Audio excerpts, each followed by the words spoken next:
Hey, hello and welcome. Thank you for tuning in to the Practical Pinball Podcast.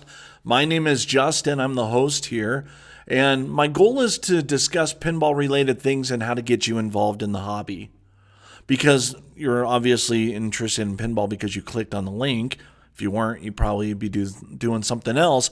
But you clicked. And what I want to do in this channel is learn how to navigate the wide world of pinball because there's a lot involved in it. We're not just going to dip our toes in the water. We're not just going to put on some swimmies like you did when you were 4 years old. What I'm talking about is diving in completely and getting immersed in it because there's a lot involved in this hobby. I want to cover such topics ranging from various things, from how to use different apps, different websites that you'll use, how to buy a machine, how to sell a machine, how to trade a machine, how to flip a machine, how to work on a machine, how to modify. There's a lot of things. And if you want to have the dream of owning a pinball machine and having it in your living room, if your wife lets you, that's more power to you. You might be like me where she lets me have them, but they live in the garage. But it's a good thing to have one. But this is my very first episode. The one before was my introduction.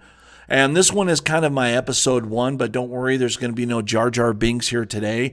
But in today's video, what I want to cover is I want to cover the very most important question involved in pinball when you get involved in it and you decide to do this. And the most important question when people talk to me and they ask me, hey, Justin, can you help me get a pinball machine for my house? The $1 million question that they ask is, how much is one? And then I ask them this question, and this is a question that you need to answer today or whenever, you read this or whenever you get ready to buy one. But the $1 million question is, how much do you want to spend on a game? That's the question, because it's not a matter of what game you want. It's not a matter of what manufacturer you like, what your dream theme is, what your bucket list game is. That doesn't really matter, because if you don't have the money for it, if you don't have the coin for that game, it's not going to happen. So you need to ask yourself, how much can I realistically spend on a game? And if you say that money's not an issue, and hey, that's great. You're pretty fortunate to be able to do that. Not a lot of people can do that. And if that's you, find pincades, arcades, bars, bowling alleys, theaters, whatever. Play games and see what you like. And if you just buy it on theme alone, like Harry Potter, you're like, oh, I like that theme. And it works out for you. That's awesome. But for the majority of us getting into the hobby like I did years ago, if I were to say, hey, $3,000 for a game, some of you might cringe at that. But then a lot of you might be, well, $3,000 is reasonable. We all have different limits. So what I'm trying to get at is we're all different. We all like different games. We all come from different budgets and different things like that. There's even people that have more money than probably any of us that I'm talking to right now. I work with these clients that move in from, Silicon Valley and all this. And one guy was telling him about Transformers Premium, and he's like, yeah, I'm not spending that much on a game. And he has the money for that. So, we're all different, but we all want to play. And the goal is to get one inside your house. And that's the joy of this hobby, that not two people are the same. So how much can you spend on a game? That's something you got to think about. Any thoughts? You need to have thoughts. You need to think this through. And a lot of times it needs to be a conversation with your spouse or, somebody else that's making the decisions, because it's a lot of money, and there's, you think about it. We like to think pinball machines are different, right? It's not an arcade game. It's not a video game console. It's not an arcade.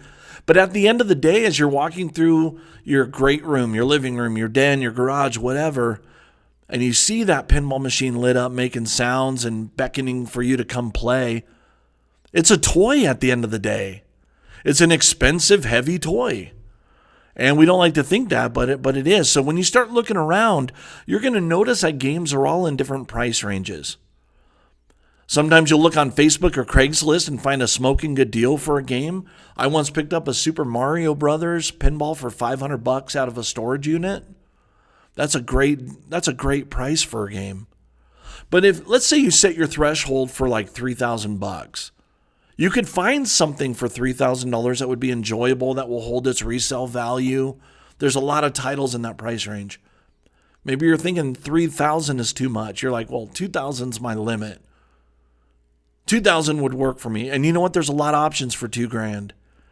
Maybe you're saying, $1,000 is what I got. And you got to factor in that somebody might have a game for $1,500 and they've been sitting on it for a while, and you call them up and they want to get the latest, greatest. So they're trying to make room and sell stuff. And you go, I got $1,000, and they're like, I wanted $1,500. And you go, I got $1,000 cash. Does that speak to you at all? Because the worst they can say is no. And there's countless of pinball machines all over various amounts. And regardless what the budget is, there's gems in every category. If your category is, $800, you're going to find an old electromechanical game. That'll be fun. It'll have maybe a couple spinners. It'll light up. You can modify it, things like that. So first come up with your budget, because that's going to be what you need to dictate where you're looking. Excuse me. After you figure out what you can spend, I'm going to show you how we can narrow things down to help this happen. So I want to thank you again for tuning in today. I appreciate it. Like, comment, subscribe, follow, do all that fun stuff, because it'll help my channel. But it's also going to help other people realize that they too can have a pinball machine in their house. And that's what I want to show you how to do. So I'll see you next time. Thank you again.